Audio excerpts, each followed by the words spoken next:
السلام علیکم listeners, welcome to my channel novel تو چراغ دل تو متاع جاں، جس کی مصنفہ ہیں فاخرہ جبین۔ یہ اس کا پارٹ 3 ہے۔ ناول شروع کرنے سے پہلے اگر آپ لوگوں کو یہ ناول پسند آئے تو please like and subscribe to my channel. تو چلیے ناول کو شروع کرتے ہیں۔ بوتل شوتل رہنے دیں اماں، بس کچھ کھانے کو۔ اچھا بس ابھی لائی، تم بیٹھو۔ اماں اسے کمرے میں چھوڑ کر خود باہر نکل گئیں۔ اس نے فل اسپیڈ میں پنکھا چلایا اور شرٹ اتارنے لگا۔ پشت پہ لگا مٹی کا نشان دیکھ کر اس کا منہ بن گیا۔ ستیہ ناس کر دیا نئی شرٹ کا۔ وہ ایک بار پھر جھنجھلا گیا۔ اماں کچھ دیر بعد کمرے میں آئی تو وہ جینس اور بنیان میں نواڑی پلنگ پر آڑا ترچا آنکھیں بند کیے لیٹا تھا۔ کھٹکے کی آواز پر فوراً اٹھ بیٹھا۔ معلوم ہوتا آج میرا بیٹا آئے گا تو دیسی مرغی بھون کر رکھ تھی۔ اماں نے چنگیر اس کے سامنے رکھی۔ چلو خیر، رات کو صحیح، اس نے عام سے انداز میں کہتے ہوئے چنگیر اپنی طرف کھسکائی۔ تندور پہ لگی نمکین بیسنی روٹی تھی، ساتھ میں سرخ ٹماٹروں اور کھیرے کا سلاد۔ اس نے کھانا شروع کیا تو اماں شیشے کا جگ کسی سے بھر کے لے آئیں۔ خوب برف ڈال کر ٹھنڈی ٹھار لسی روٹی کے ساتھ مزہ دے گئی۔ آلو کی کھیر بنا کر برف والے کولر میں رکھ آئی ہوں، ابھی ٹھنڈی ہو جائے پھر لاتی ہوں۔ اماں کا بس نہیں چل رہا تھا کہ دنیا جہاں کی نعمتیں اس کے سامنے رکھ چھوڑے۔ اب کچھ دن تو رہو گے نا؟ اماں کے لہجے میں آس تھی۔ وہ ہاتھ پہنچتے ہوئے ہلکا سا مسکرا دیا۔ کچھ دن، بوریا بستر سمیٹ لایا ہوں۔ اس کے ایک دم کہنے پر اماں بری طرح چونک گئی۔ مامے سے لڑائی کر کے تو نہیں آیا؟ خدشات سے پر لہجہ وہ زور سے ہنس دیا۔ واہ اماں، ایسا سمجھتی ہے اپنے بیٹے کو؟ تو کیا پڑھائی ختم ہو گئی؟ اماں کا بے چین ہونا لازم تھا۔ پہلے تو ہمیشہ ہی پڑھائی کا کہہ کر شہر بھاگا کرتا تھا، پھر اب اچانک اس کا یہاں چلے آنا ان سے ہضم نہیں ہو رہا تھا۔ ختم ہی سمجھو۔ شہر میں لوگ ایم اے کر کے سڑکوں کی خاک چھان رہے ہیں، میں نے ایف اے کر لیا ہے اپنے کھیتوں کی خاک چھاننے کو، یہ بھی بہت ہے۔ اس نے خالی برتن اٹھا کر تپائی پہ رکھے اور خود لیٹ گیا۔ اماں خاموش تھیں لیکن ان کی آنکھیں خوشی سے چمک رہی تھیں۔ اسے سونے پر آمدہ دیکھ کر وہ برتن اٹھائے باہر نکل آئیں۔ اس کا خیال تھا وہ کچھ دیر یوں ہی آرام کرنے کے بعد اٹھ جائے گا، مگر آرام دہ بستر اور کمرے کا پرسکون ماحول اس کے اعصاب کو تھپکتا چلا گیا۔ نیند سے بوجھل پلکیں بند کرنے سے قبل اس نے سوچا تھا، میرا خیال تھا کچھ دن رہنے کے بعد ایک بار پھر کوئی بہانہ بنا کر ماموں جی کے پاس جا پہنچوں گا، لیکن اب یہ کرنا میرے لیے آسان نہیں رہا۔ جب میں آیا، گھر کس قدر سنسان اور ویران سا لگ رہا تھا۔ اماں مجھے دیکھ کر کتنی خوش ہوئی ہے، نہ جانے تنہا یہ پہاڑ سے دن کیسے کاٹتی ہوں گی۔ ماموں جی نے بالکل درست کہا تھا، اماں کو واقعی میری ضرورت ہے۔ اماں، کیا سچ مچ یہ سب کھیت ہمارے ہیں؟ اس کی حیران سی نظریں سبز بیلوں سے جھانکتے خربوزوں پر ٹکی تھیں۔ اس کے برابر کا کھیت تربوزوں سے بھرا ہوا تھا۔ ہاں تو اور کیا، میں جھوٹ بول رہی ہوں؟ چادر میں لپٹائی اماں پکے خربوزے نکال کر الگ کر رہی تھیں۔ اس کی بات پر بے اختیار ہنس دیں۔ موسمی پھلوں کی اچھی بہتات ہے یہاں، مگر اماں شہر میں اتنی مہنگائی ہے کہ لوگ انہی چیزوں کے لیے ترستے ہیں۔ وہ سنجیدہ تھا۔ اسے وہ شام یاد آ گئی جب مٹھو تربوز کی چھوٹی سی خاش ہاتھوں میں لے کر جھوم گیا تھا۔ ویسے ہونا تو یہ چاہیے کہ ہمارے زمین پہ جتنے بھی موسمی پھل لگتے ہیں وہ ماموں جی کو بھیجے جائیں۔ آخر اتنے عرصہ میں وہاں رہا ہوں، کچھ حق تو ہمارا بھی بنتا ہے نا؟ بالکل بنتا ہے باری، لیکن ایسا تب ہو سکتا ہے جب کوئی چیز کو سنبھال لے جانے والا ہو۔ میرا تو جانا بھی سالوں بعد ہوتا ہے۔ غیروں کے ہاتھ بھیجوں تو وہ چیز کی پرواہ نہیں کرتا۔ ایک بار ٹوکرے بھر بھجوائے تھے، خدا جانے کس حال میں وہاں پہنچے۔ بھابھی بیگم تو کئی ماہ ناراض رہیں کہ شاید گلا سڑا انہیں بھجوا دیا ہے۔ بس تب سے میں نے توبہ ہی کر لی۔ اماں تفصیل سے بتانے لگیں، اور اس نے دل میں پکا ارادہ کر لیا تھا کہ اس دفعہ خود جائے گا اور اپنی زمینوں کی سوغات وہاں پہنچا کر آئے گا۔ وہ اماں کے ساتھ صبح کے ملگجے سے اجالے میں کھیتوں کی سیر کے لیے نکلا تھا، لیکن اب بابا نور الہی کی جھگی کے پیچھے سے سورج سر اٹھانے لگا تھا، اور اس کی اولین کرنوں میں سے ایسی تپش تھی کہ اماں نے فوراً واپسی کا حکم دے ڈالا تھا۔ گھر کے قریب پہنچنے پر ہمسایوں کا لڑکا فاروق مل گیا۔ وہ چائے پانی پر اصرار کرنے لگا تو اماں اسے وہیں چھوڑ کر خود گھر چلی گئیں۔ خوب ہنسی ٹھٹول اور خوش گپیوں کے بعد وہ لوٹا تو پورے گھر میں بھنے ہوئے مرغ کی خوشبو پھیلی ہوئی تھی۔ خود اماں پرات میں فرنی ڈالے چمچ ہلا ہلا کر اسے ٹھنڈا کر رہی تھی۔ پنکھا فل اسپیڈ پہ چل رہا تھا۔ ارے اماں، کب تک یوں ہی خاطرداریاں کرتی رہیں گی؟ اب دال روٹی شروع کریں۔ میں کوئی مہمان بن کر تھوڑی آیا ہوں، اب تو یہیں رہوں گا۔ اس نے خوب پھولی پھولی کشمش نکال کر منہ میں ڈالی تو اماں بس گھور کر رہ گئیں۔ یہ بچپن کی عادت نہ چھوٹی تمہاری، اور خاطرداریاں کیا کرنی ہیں؟ دودھ مکھن گھر کا ہے، پہلے یوں ہی آس پڑوس کے کام آتا تھا، اب اپنے بچے کو کھلاؤں گی۔ ہاں، تاکہ لوگ جی بھر کے آپ کے بچے کو بددعائیں دیں۔ وہ جان بوجھ کر انہیں چڑھانے لگا۔ ارے جاؤ، گاؤں کے لوگ ایسا نہیں کرتے، یہ رواج شہروں میں ہوگا۔ وہ اس کی بات چٹکیوں میں اڑا گئیں۔ تبھی ایک چھوٹا سا لڑکا بھاگا ہوا آیا اور کمرے میں جھانک کر پوچھنے لگا، اماں بلی کدھر ہے؟ اب کا تو پتہ نہیں، صبح البتہ یہیں پھر رہی تھی۔ وہ اٹھ کر دیوار پر لگے آئینے کے سامنے آ کھڑا ہوا اور انگلیوں سے اپنے بال سنوارنے لگا۔ لگتا ہے کافی سر پہ چڑھا رکھا ہے اماں نے رات کو بھی کم وقت میرے بستر میں آ گھسی تھی۔ بڑی منت سماجت کے بعد اتری بستر سے۔ وہ اپنے ہی دھن میں بولتے ہوئے اماں کی حیرت سے کھلے منہ اور پھولی ہوئی آنکھوں کو دیکھ ہی نہ ادھر وہ لڑکا بیچارہ پٹر پٹر اس کا منہ دیکھتا رہ گیا، پھر بمشکل ہونٹوں پہ زبان پھیر کر بولا، میں بلی کی بات کر رہا تھا۔ ہاں یار، میں بھی بلی کی ہی بات کر رہا ہوں۔ اس نے تعجب سے اس لڑکے کو دیکھا۔ اماں بیچاری کے ہاتھوں کے پسینے ہی چھوٹ گئے۔ جھٹ چمچ چھوڑ کر اٹھ کھڑی ہوئی۔ کیا فضول بکواس کر رہے ہو باری؟ وہ اپنی بڑی بہن بلی کا پوچھ رہا ہے۔ وہ ایک دم سٹپٹایا اور اگلے ہی لمحے بری طرح خجل ہو کر اپنی گردن کھجانے لگا۔ میں تو بلی کی بات کر رہا تھا، اصلی والی بلی کی، وہ جو شیر کی خالہ۔ جاؤ پتر، وہ کچن میں ہے، ہانڈی بھون رہی ہے، وہیں چلے جاؤ۔ اماں نے اسے گھورا اور پھر لڑکے کی طرف متوجہ ہو گئیں، جبکہ وہ خفت مٹانے کو ایک بار پھر فرنی میں سے کشمش چگنے لگا۔ وہ شلوار کے پائنچے چڑھائے بنیان پہنے بڑی تندہی سے مٹی کے کونڈے میں بادام رگڑ رہا تھا، جبکہ اماں چارپائی پہ لیٹی ہائے وائے کر رہی تھیں۔ تبھی گاؤں کی کوئی عورت ان کا حال چال دریافت کرنے وہاں چلی آئی۔ اسے اس حلیے میں دیکھا تو منہ پہ دوپٹہ رکھ کر کھیکھی کرنے لگی۔ ارے آپا، دیکھنا تو ذرا، اس دن میں نے دیکھا تو باری بالکل شہری باؤ لگ رہا تھا۔ اب گاؤں میں آ کر تو بالکل گاؤں والوں جیسا ہو گیا ہے۔ مجبوری ہے خالہ، جیسا دیس ویسا بھیس۔ کل شہری لباس میں باہر نکلا تو گاؤں کے کتے پیچھے لگ گئے۔ اس نے بھی مذاق میں بات ٹالی۔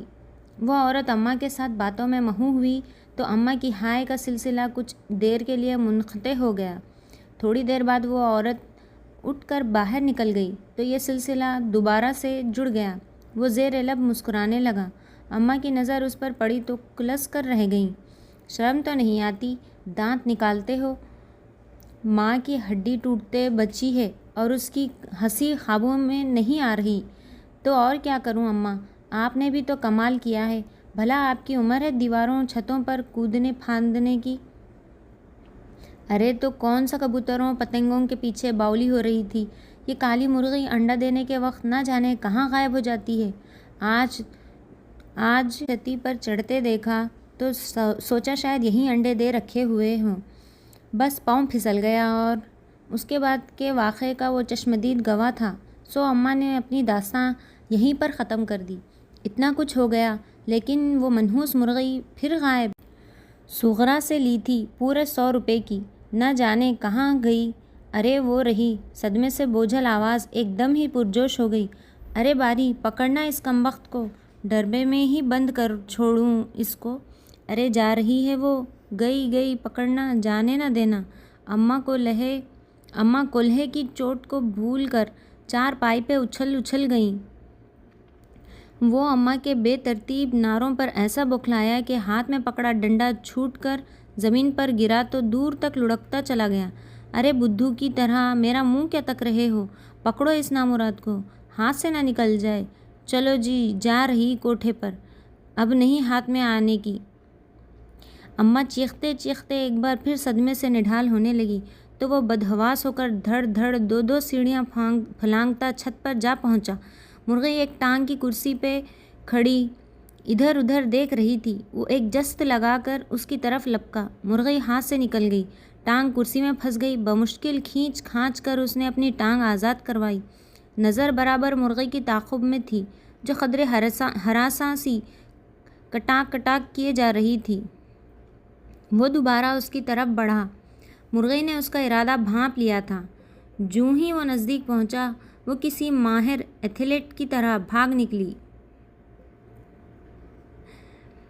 مرغی چارپائی کے نیچے سے بھاگی۔ ابرار میاں چارپائی پھلانگ کر، مرغی کی تو صرف سانس پھول رہی تھی، ابرار کے نتنے بھی پھول گئے تھے۔ اس کی آنکھوں میں غصہ تھا، باری کی آنکھوں میں غیرت و حمیت۔ اگر 5 فٹ 8 انچ کا بندہ ایک مرغی نہ پکڑ سکے تو اسے اسی چھت سے چھلانگ لگا دینی چاہیے۔ وہ بڑبڑایا اور آخری کوشش کے طور پر چھلانگ لگائی۔ دونوں ہاتھ عین مرغی کے اوپر جا کر پڑے تھے، مگر اب مرغی ہاتھوں کے نیچے نہیں تھی۔ نہ جانے کہاں سے ایک نرم و نازک نسوانی ہاتھ آگے بڑھا تھا اور آخری لمحے مرغی کو کھینچ لیا گیا تھا۔ اس نے ایک نظر اپنے خالی ہاتھوں پر ڈال کر سر اٹھایا۔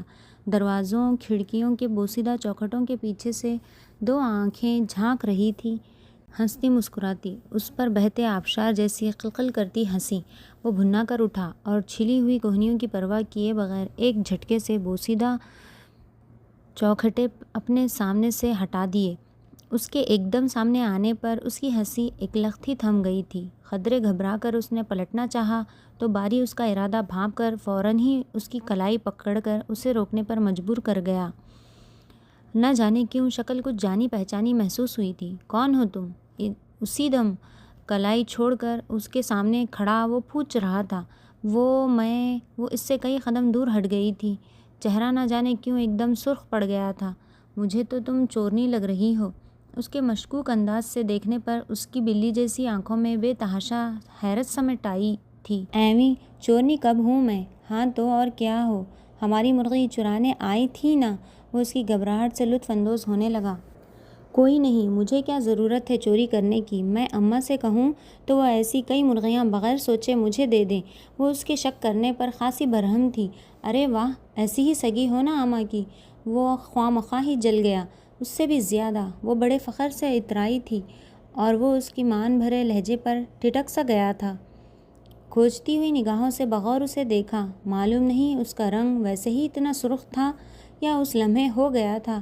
ویسے تم ہو کون؟ میرا نام بلی ہے۔ اس نے اپنی جھکی پلکیں اٹھائیں۔ باری اپنے پورے خط سمیت کانچ کے گھر میں کھڑا تھا۔ اوہ، تو تم ہو بلی؟ اسے یاد آیا، اماں کی باتوں میں یہ نام کثرت سے سنا تھا اس نے۔ جنگلی بلی لگتی ہو۔ باری کا اشارہ اس کے ہاتھ میں پکڑی مرغی کی طرف تھا۔ وہ جھیپ سی گئی۔ نہیں، میں تو چھت پہ کپڑے پھیلانے آئی تھی۔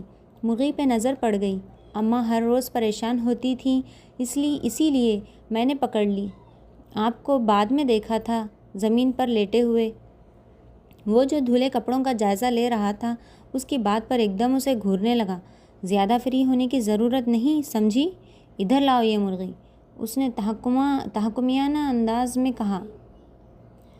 تو وہ مسکراہٹ چھپا کر مرغی اسے دے کر پلٹ گئی۔ اس کے اس طرح پلٹنے پر اس کے سنہرے بالوں کی لمبی چوٹی اس کی نگاہوں کے سامنے لہرا گئی تھی۔ اسی لمحے اسے خیال آیا کہ گھر میں پہلا قدم رکھتے ہی جس لڑکی سے اس کا ٹکراؤ ہوا تھا وہ یہی تھی۔ اس نے ایک بار پھر پلٹ کر دیکھا، دونوں چھتیں آپس میں ملی ہوئی تھیں، درمیان میں دیوار بھی نہ تھی، اسی لیے وہ لمحوں میں نظروں سے اوجھل ہو چکی تھی۔ وہ بھی مرغی کو خوابوں میں کرتا نیچے چلا آیا۔ پھلوں کے کھیت پک کر تیار ہو چکے تھے۔ اماں نے حسب سابق ٹوکروں کے ٹوکرے بھر کے گاؤں کے گھروں میں بھجوانے چاہے تو وہ بے اختیار انہیں ٹوک گیا۔ جو مستحق گھرانے ہیں انہیں بھجوا دے، خواہ مخواہ خیرات کی طرح بانٹنے کی ضرورت نہیں۔ اماں نے قدرے ناگواری سے اسے دیکھا، مگر پھر اسے سنجیدہ دیکھ کر خاموش ہو گئیں۔ انہوں نے ہمیشہ کی طرح مقامی زمینداروں کے پاس اونے پونے داموں پھل فروخت کرنا چاہا، تب بھی وہ ڈٹ کر میدان میں آ گیا۔ فاروق سے بات کر لی ہے میں نے، 1-2 روز کے لیے ٹرالی دے دے گا، سارا فروٹ براہ راست شہر میں جا کر منڈی میں فروخت ہوگا تو دگنا منافع ہوگا۔ وہ لاکھ سیدھا سادہ سہی، مگر عمر کے کئی سال شہر میں گزار کر آیا تھا، جانتا تھا کہ تجوریاں کس طرح بھری جاتی ہیں۔ پھر ارادہ بھی نیک تھا۔ اماں نے بخوشی اجازت دے دی اور اگلے ہی دن وہ سارا پھل ٹرالی میں ڈال کر شہر آ گیا۔ بساط بھر سوچ کے مطابق اس نے خوب دیکھ بھال کر سوچ سمجھ کر بھاؤ تاؤ کیا۔ روپے ہاتھ میں آئے تو بتی سی باہر کو نکلنے لگی۔ پہلی کمائی تھی، سو خوشی دیدنی تھی۔ شام ہو چکی تھی۔ اماں کو بتا کر آیا تھا کہ ماموں جی کی طرف سے ہو کر آئے گا، سو ٹرالی ڈرائیور سمیت واپس بھجوا دی اور خود خربوزوں اور تربوزوں کا بورا بھر کے ٹانگے میں لادا اور ماموں جی کی طرف آ گیا۔ جس وقت وہ مسرت سے ڈولتے دل کو سنبھالتا چپکے سے دروازے کے اندر داخل ہوا، سب لوگ صحن میں بیٹھے کھانا کھا رہے تھے۔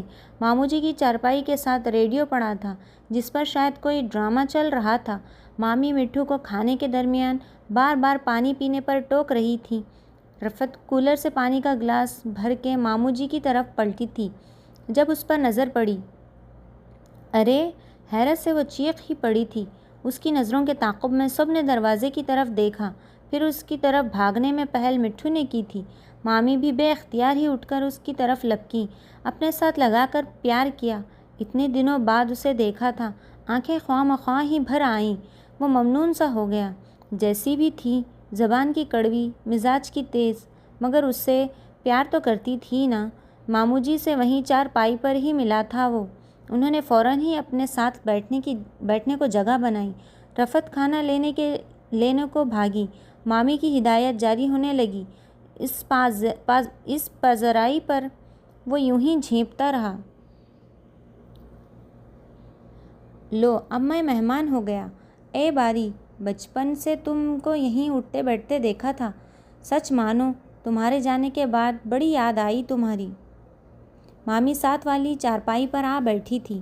باری بھائی، یہ کیا ہے؟ مٹھو نے ندیدے پن سے بند بوریوں کو چھوا۔ رفعت نے چولہے کے پاس بیٹھے بیٹھے گھور کر اسے باز رکھنا چاہا۔ ہاں، جیسے پہلی بار آیا ہوں میں یہاں، بے گانہ ہو گیا ہوں اب۔ وہ ہاتھ دھونے آیا تھا، رفعت کو صاف صاف جتایا تو وہ کھسیانی سی ہو کر ہنس دی۔ لو خواہ مخواہ، بس یہ مٹھو زیادہ ہی ندیدہ ہوتا جا رہا ہے، اس لیے روک رہی تھی۔ یہ پورا تربوز میں لوں گا۔ بالآخر مٹھو کی رسائی تربوزوں تک ہو ہی گئی تھی۔ خوب بڑا سا تربوز اٹھا کر ہاتھوں میں تولا، مگر وہ پھسل کر نیچے گرا اور لڑکھڑاتا ہوا یہ جا وہ جا۔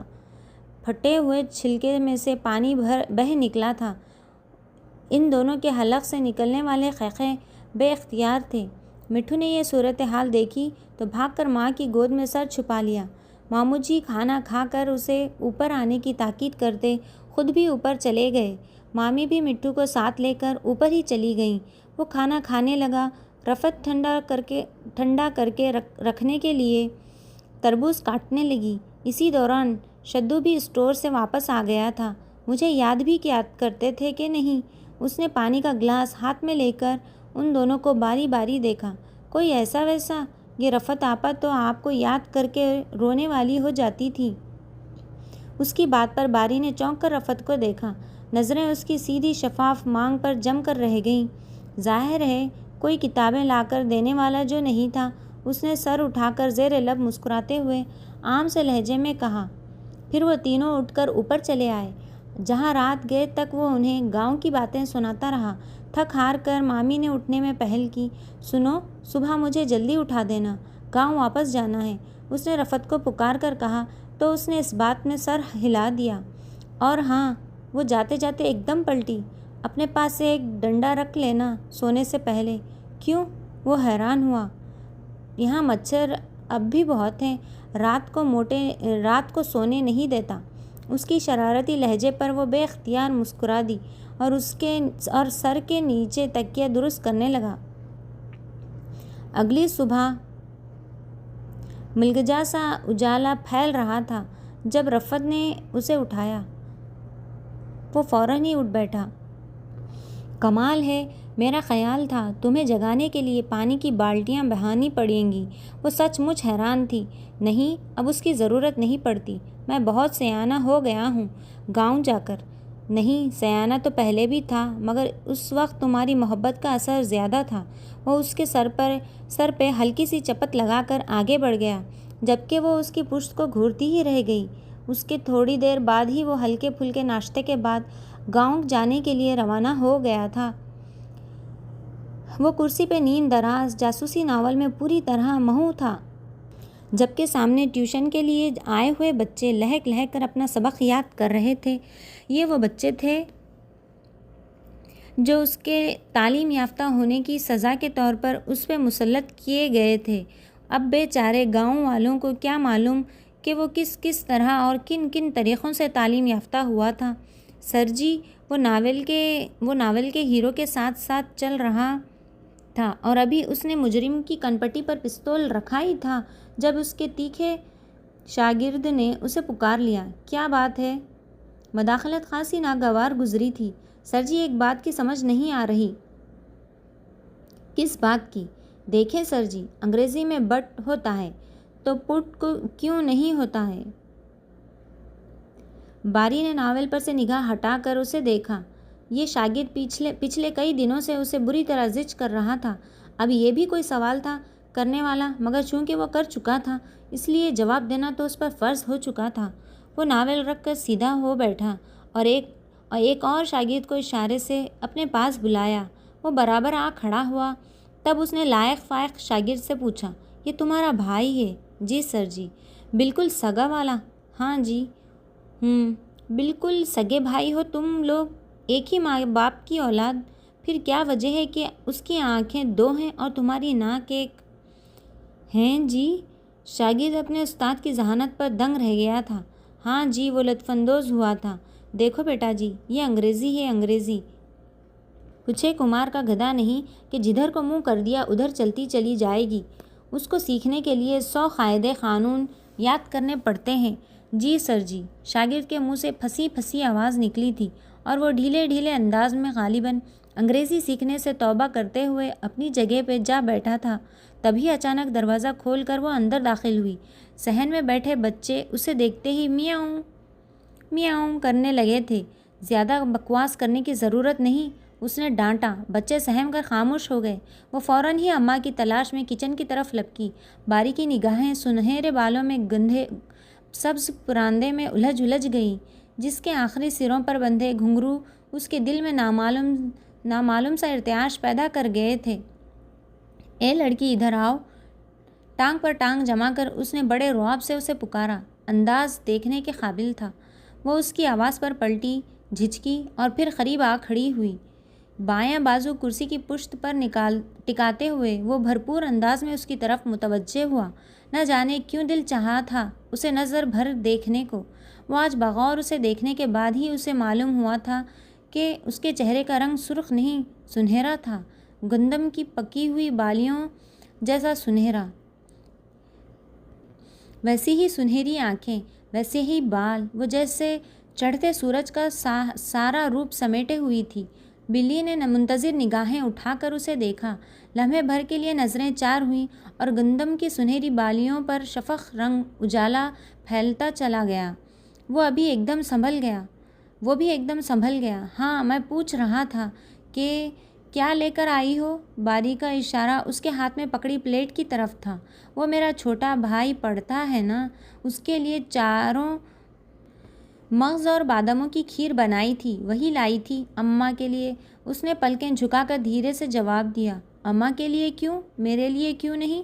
اس سے نظر تیز ہوتی ہے نا، اور دماغ کو بھی فائدہ پہنچتا ہے۔ اس نے باری کی ناقص معلومات میں اضافہ کیا۔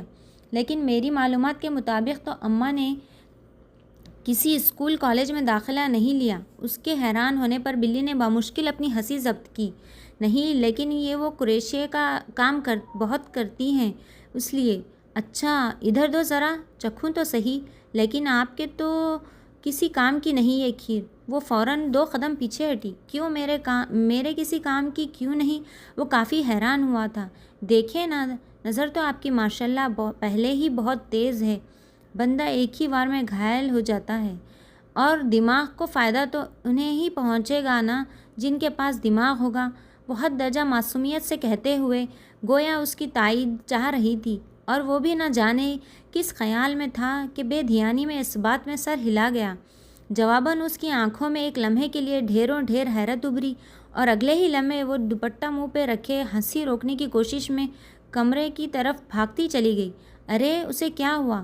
وہ نہ سمجھی کے عالم میں بچوں کی طرف پلٹا جو کتابوں میں سر دیے کھکھی کر رہے تھے۔ اس نے دل ہی دل میں بلی کی بات دہرائی، اور جب پوری بات اچھی طرح سمجھ میں آئی تب وہ خفت چھپانے کی غرض سے بچوں پر ہی برس پڑا۔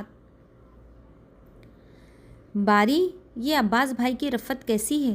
رات کی رانی اپنی جوبن پر تھی۔ کچا آنگن رات کی رانی موتیے کی خوشبو سے مہک رہا تھا۔ وہ غنودگی میں تھا۔ جب برابر چارپائی پر لیٹی اماں نے پوچھا، وہ بری طرح چونک گیا۔ سوئے سوئے حواس ایک لختی بیدار ہو گئے۔ یوں لگا جیسے کوئی درینہ بچھڑا ہوا دوست ایک دم ہی سامنے آ کھڑا ہوا ہو۔ کیا پوچھا اماں؟ رفت کے بارے میں پوچھ رہی ہوں، کیسی ہے وہ اماں؟ اس نے سوال دہرایا۔ اس نے فوراً ان کی طرف رخ موڑ لیا۔ بہت اچھی ہے اماں، بہت ہی اچھی۔ میری بڑی دوستی ہے اس کے ساتھ، بلکہ وہ تو ماما جی اور مامی سے زیادہ میرا خیال رکھتی تھی۔ بڑے دنوں بعد اسے رفت کے بارے میں بات کرنے کا موقع ملا تھا، جبکہ اماں اس کی گرم جوشی کو دیکھتی رہ گئیں۔ کہاں تو وہ ہر بات کے جواب میں ہوں ہاں کر کے ٹال دیا کرتا تھا، اور کہاں اب زبان فراٹے بھر رہی تھی۔ کافی دیر بعد جب رفت نامہ ختم ہوا تب اماں مسکراتے ہوئے بولی، اگر وہ اتنی ہی اچھی ہے تو اور کیا چاہیے؟ بھائی سے بات کروں گی اور ہمیشہ کے لیے اسے گھر میں لے آؤں گی۔ اس پوری دنیا میں ہم دونوں بہن بھائی کے سوا ایک دوسرے کا ہے ہی کون؟ اماں اپنی باتوں میں الجھ گئیں۔ وہ اپنے خیالوں میں بیتے ہوئے کتنے ہی لمحے اس کی نظروں کے سامنے گھوم کر رہ گئے۔ جب تپتی دوپہروں میں سب اپنے اپنے کمروں میں گھسے ہوئے تھے، وہ دونوں باہر برآمدے میں آ بیٹھتے۔ رفت ایسے کسی کتاب میں سے پسند آنے والا کوئی پیراگراف سناتی، اور وہ کسی فلم کا کوئی خوبصورت سا سین دہرانے لگتا۔ کبھی کوئی سنگین غلطی ہونے پر اسے کسی زبردست ڈانٹ کا خطرہ ہوتا تو رفت سارا قصور اپنے ذمے لے لیتی۔ وہ صاف بچ نکلتا۔ سردیوں کی سرد ٹھٹھرتی راتوں میں چولہے کی گرم راکھ کرتے ہوئے چائے کی پیالیاں ہاتھوں میں لیے ایک دوسرے سے باتیں کرتے چلے جاتے۔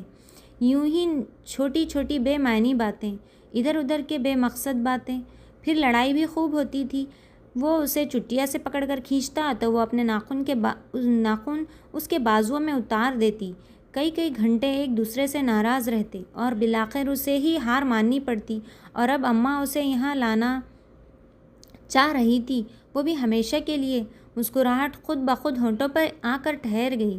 کیسی لگے گی وہ یہاں؟ صحن میں چلتی پھرتی، دودھ بلوتی، پانی بھرتی۔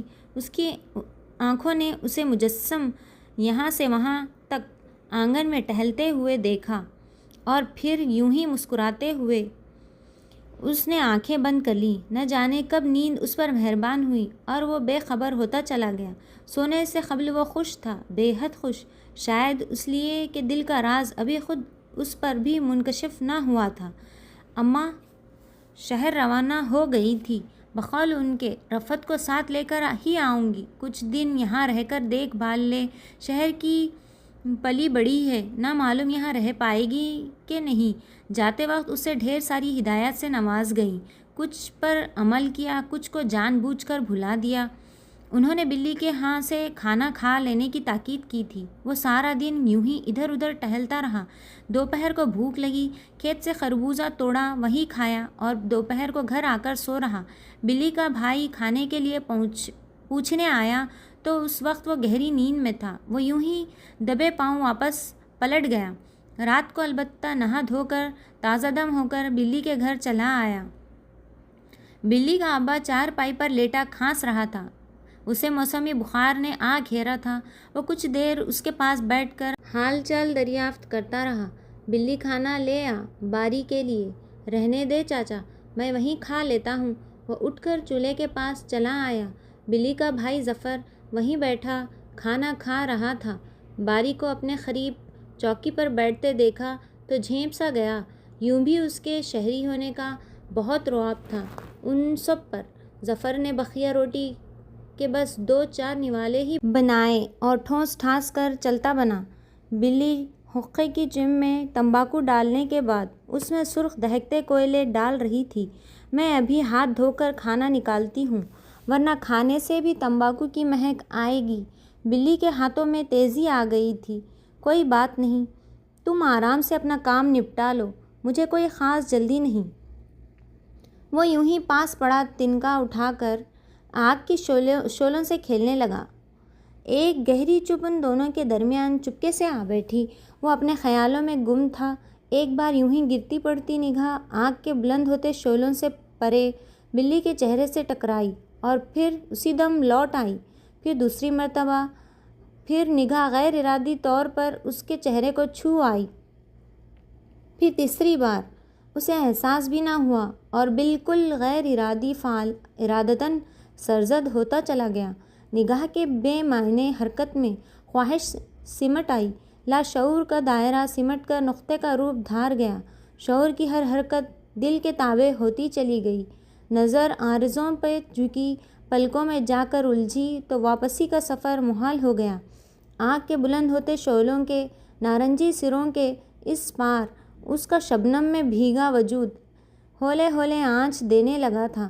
گندم کی سنہری بالیاں سرخ لبادہ اوڑھے اس کے وجود کے گرد گھیرا تنگ کرنے لگیں۔ سوا نیزے پہ پہنچا جلتا بلتا سورج رات کی تاریکی میں اس کے سامنے آ کھڑا ہوا تو وہ موم کے پتیلے کی طرح پگھلتا چلا گیا۔ اسے خبر بھی نہ ہوئی اور وہ دھیمی دھیمی آنچ بڑھی، پھیلی اور ایک لخت ہی الاؤ بن کر دہکنے لگی، حتیٰ کہ باری کا وجود اس بھڑ بھڑ جلتی آگ میں جھلسنے لگا۔ اپنی ہی سانسوں کی تپش اس کے حلق کو کاٹنے لگی۔ تبھی جھکی پلکیں اٹھی، کوئی بجلی کوندی، وہ سرتاپا کپکپا گیا۔ باری باری، بلی نے اسے جھنجھوڑ کے رکھ دیا۔ ہاں، وہ کسی طلسم سے آزاد ہو کر سانس روکے اسے دیکھ رہا تھا۔ کیا ہوا؟ اس کا ہاتھ باری کے بازو پہ دھرا تھا۔ وہ ایک جھٹکے سے اپنی جگہ سے اٹھ کھڑا ہوا، خوفزدہ نظروں سے حیران کھڑی بلی کو دیکھا اور پھر اگلے ہی پل اسے سامنے سے ہٹا کر لمبے لمبے ڈگ بھرتا باہر نکلتا چلا گیا۔ بلی کی سوچتی نگاہوں نے بہت دور تک اس کا تعاقب کیا تھا۔ اماں واپس آئیں تو بیرونی دروازے سمیت گھر کے سب دروازے چوپٹ کھلے تھے۔ باری کا کہیں نام و نشان بھی نہ تھا۔ وہ ہولتی ہوئی اپنے زیور گہنے چیک کرنے کمرے کی طرف دوڑیں۔ ان کے ساتھ آئے رفت اور مٹھو آنگن کے بیچوں بیچ کھڑے اطراف کا جائزہ لیتے رہے۔ تبھی اماں شکر کرتی واپس آئیں۔ چادر اتار کر تہہ لگاتے ہوئے دیوار کے پاس جا کر بلی کو پکارا۔ اس نے جھٹ دیوار پر سے جھانکا اور آئی اماں کہہ کر غائب ہو گئی، اور دوسرے لمحے وہ بیرونی دروازے سے نمودار ہو گئی۔ آتے ہی پہلے اماں سے گلے ملی، پھر رفت سے۔ یہ باری کہاں ہے؟ دیکھو تو ذرا، گھر سارا کا سارا کھلا پڑا ہے، جس کے جی میں آئے خالی کر کے چلتا بنے۔ انہوں نے فوراً بلی کی توجہ دلائی۔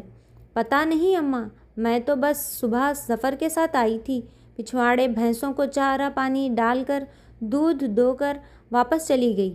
وہ اپنے بارے میں بتانے لگی۔ ساتھ ہی اماں کو رفعت کی طرف اشارے سے متوجہ کیا، جو گرمی اور سفر سے نڈھال بے چاری سی شکل بنائے ان دونوں کا منہ دیکھ رہی تھی۔ اماں کو بھی خیال آیا۔ جب تک اسے کمرے میں لے جا کر بٹھایا، بلی پانی میں ستو اور شکر گھول کر لے آئی۔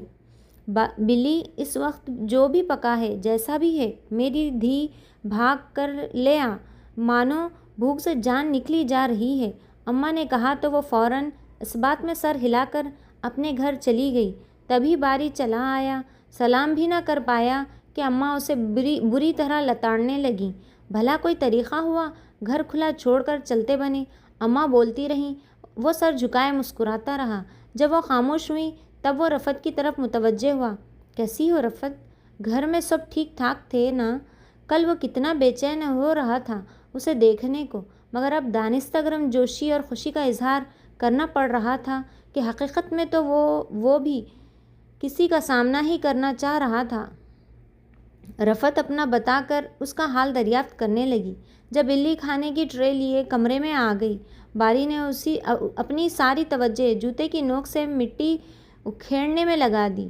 بلی درمیان میں میز رکھ کر اس پر کھانا لگانے لگی۔ تندوری روٹیاں، مزیدار پکوڑوں والی کڑھائی اور کٹے ہوئے خربوزوں سے بھرا تھال۔ پانی کا جگ رکھ کر وہ پلٹی تو پراندے کے گھنگرو ایک ساتھ بج اٹھے۔ باری کے وجود پہ چھایا سناٹا ایک دم ہی تڑک گیا۔ ارے باری، اتنے بجھے بجھے کیوں لگ رہے ہو؟ کھانا کھایا تم نے؟ اماں اس کی غیر معمولی کیفیت کو نظر انداز نہ کر سکی۔ وہ کچھ نہ بولا۔ تب اماں بلی کی طرف متوجہ ہو گئیں۔ بلی، روٹیاں تو یہی بہت ہیں، بس سالن تھوڑا سا اور لے آؤ۔ رہنے دے اماں، مجھے بھوک نہیں، اس نے بے اختیار روک دیا۔ بلی کی طرف وہ دیکھنے سے بھی گریزاں تھا۔ بلی، بیٹھو نا یہاں، تم بھی کھاؤ۔ رفعت نے اپنائیت سے اسے دعوت دی۔ وہ چارپائی پہ بیٹھ گئی، مگر کھانے سے سہولت سے انکار کر دیا۔ دونوں چارپائیاں برابر بچھی ہوئی تھیں۔ بلی عین اس کے سامنے چارپائی پہ ٹک گئی تھی۔ باری کی نظریں زمین کو کھوجنے لگیں۔ ایک بار بہت ڈرتے ڈرتے نگاہ اٹھا کر اسے دیکھا۔ سبز دوپٹے کے حالے میں وہ پہلے دن جیسی لگ رہی تھی، نہ بہت عام نہ بہت خاص، لیکن اس کے باوجود وہ اس پر دوسری نگاہ ڈالنے کی ہمت نہ کر سکا۔ وہ مانوس سی تپش اسے اپنے آس پاس منڈلاتی محسوس ہو رہی تھی، اور وہ نہیں چاہتا تھا کہ یہ تپش آگ کے شعلوں میں بدل جائے۔ تھوڑی دیر بعد جب بلی وہاں سے اٹھ گئی، تب ہی وہ پوری طرح رفعت کی طرف متوجہ ہو پایا تھا۔ 3-4 سال ہو گئے، بیچاری کی ماں فوت ہو گئی۔ گھر کی ساری ذمہ داری اسی کے کندھوں پر آ پڑی۔ ایک روز کسی کام سے اس کے گھر گئی تو تنہا بیٹھی رو رو کر بے حال ہو رہی تھی۔ میں نے پوچھا تو کہنے لگی، اماں یاد آ رہی تھی، بس تب سے میں نے اسے دھی بنا لیا۔ یہ مجھے اماں بولنے لگی۔ اب پہلے اپنے گھر کا کام نپٹاتی ہے، پھر یہاں آ جاتی ہے میرے پاس۔ دونوں اکیلی بیٹھی دنیا جہاں کی باتیں کرتی رہتی ہیں۔ اماں بلی کا تعارف کروا رہی تھی۔ رفعت ان کی بات پوری توجہ اور دلچسپی سے سن رہی تھی۔ بلی بھی پاس ہی بیٹھی تھی، چپ چاپ نظریں جھکائے۔ وہ رفعت کی کلائیوں میں پڑی چوڑیوں سے کھیل رہی تھی۔ وہ کمرے میں پلنگ پر اوندھے منہ لیٹا ہوا تھا اور یوں ہی انگلی سے زمین پر آڑی ترچھی لکیریں کھینچ رہا تھا۔ باہر سے آتی آوازیں اسے بخوبی سنائی دے رہی تھی۔ پتہ ہے بلی، شہر میں ہمارے گھر ہر اتوار کو ایک بلا آیا کرتا تھا، آدم خور بلا۔ اس نے ذرا کی ذرا سر اٹھا کر کھلے دروازے سے باہر دیکھا۔ رفعت شرارتی نظروں سے کمرے کی جانب دیکھتے ہوئے بتا رہی تھی۔ وہ سر جھٹک کر دوبارہ فرش پر لکیریں کھینچنے لگا۔ صرف اتوار کو کیوں؟ اس رات سنیما میں فلم لگتی تھی نا، رفعت نے خود ہی بتایا، اور خود ہی زور سے ہنس دی۔ وہ کوشش کے باوجود بھی مسکرا نہ پایا۔ یوں ہی سیدھا ہوتے ہوئے اس نے ایک بار پھر انہیں دیکھا۔ وہ دونوں برابر بیٹھی دوستانہ انداز میں ایک دوسرے سے بات کر رہی تھی۔ وہ یوں ہی بیٹھا ان دونوں کو دیکھتا رہا اور لاشعوری انداز میں ان کا تقابل کرتا رہا۔ پھر جیسے تھک ہار کر اس نے تکیے پہ سر رکھا اور آنکھیں موند لیں۔ کچھ سمجھ نہیں آ رہا، میرے ساتھ کیا ہو رہا ہے؟ اس نے دایاں بازو اٹھا کر آنکھوں پہ رکھ لیا۔ یہ لڑکی میرے حواسوں کو اس طرح جکڑ رہی ہے کہ میں اس کے سوا کچھ اور سوچ ہی نہیں پا رہا۔ سامنے ہو تو شعلہ، اوجھل ہو تو شبنم، کبھی رات کو چاندنی بن کر اپنی ٹھنڈک مجھ پر برساتی ہے تو کبھی دھوپ بن کر تن من کو جھلسانے لگتی ہے۔ کیا ہے اس میں ایسا؟ وہ بھی یہ تو ایک عام سی لڑکی ہے، باقی سب لڑکیوں جیسی۔ پھر اے باری کس گیان دھیان میں مصروف ہو؟ رفعت اس کا بازو ہلا کر زور سے بولی تو وہ ہڑبڑا گیا۔ جواباً وہ کھلکھلا کر ہنس دی۔ کیا ہوا ہے تمہیں؟ کیوں چڑیلوں کی طرح دانت نکال رہی ہو؟ وہ خواہ ہی اس پر چڑ گیا۔ اے تمیز سے بات کرو اچھا۔ رفعت نے خفگی سے اسے گھورا تو ایک دم اسے خیال آیا کہ وہ یہاں مہمان ہے اور اسے بھی رفعت کا اتنا ہی خیال رکھنا چاہیے جتنا رفعت اپنے گھر میں اس کا خیال رکھتی تھی۔ خیر بتاؤ کیا کہہ رہی تھی تم؟ اس نے فوراً ہی ڈھیلا پڑتے ہوئے کہا۔ کچھ نہیں۔ وہ پاؤں پٹکتی باہر کو چل دی۔ وہ بھی چپل گھسیٹتا پیچھے چلا آیا۔ اچھا یار ناراض تو نہ ہو، بتا تو صحیح کام کیا ہے؟ اس نے اصرار کیا۔ وہ منہ بنائے کھڑی رہی۔ تب اماں بولی کچھ نہیں، وہ تو میں اسے کہہ رہی تھی کہ باری کے ساتھ جا کر زمینوں کی سیر وغیرہ کر آؤ۔ ہاں تو چلتے ہیں، اس میں ناراض ہونے والی کیا بات ہے؟ تو کیوں کرتے ہو پھر ناراض؟ رفعت اس کے مسکرانے پر چڑ گئی۔ اچھا چلو اب۔ اس نے مزید لڑنے کا پروگرام ملتوی کر دیا۔ بلی تم بھی آؤ نا، رفعت نے فٹ سے اسے پکارا۔ باری کے قدم دروازے پر ٹھہر گئے۔ نہیں اماں اکیلی ہیں، میں ان کے پاس رکتی ہوں، آپ جائیں۔ اس نے سبھاؤ سے انکار کر دیا تو باری رفعت کے ساتھ باہر نکل آیا، لیکن دل و دماغ شاید پیچھے کہیں چھوڑ آیا تھا، اسی لیے رفعت اسے ٹوکے بغیر نہ رہ سکی۔ یہ گاؤں آ کر تم اتنے بونگے کیوں ہو گئے ہو؟ کیا مطلب؟ اس نے بے ساختہ اسے گھورا۔ ہاں تو اور کیا، ڈھیروں باتیں کرتے رہو، موصوف کو کچھ پتہ ہی نہیں ہوتا۔ وہ اس کی غائب دماغی پر اچھا خاصا چڑ گئی تھی۔ جی نہیں، سب باتیں سن رہا ہوں تمہاری، لیکن ہوں تو انسان نہ، آخر کب تک برداشت کروں؟ وہ بات کو مذاق میں ٹال گیا، جبکہ رفعت سر جھٹک کر رہ گئی تھی۔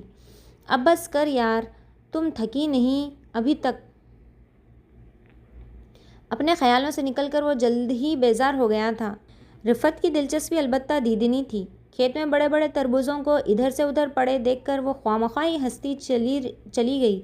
میں نے کبھی سوچا ہی نہیں تھا کہ تربوز ایسے لگتے ہیں۔ تو تمہارا کیا خیال تھا؟ یہ بڑے بڑے تربوز درختوں پر لگنے چاہیے تھے۔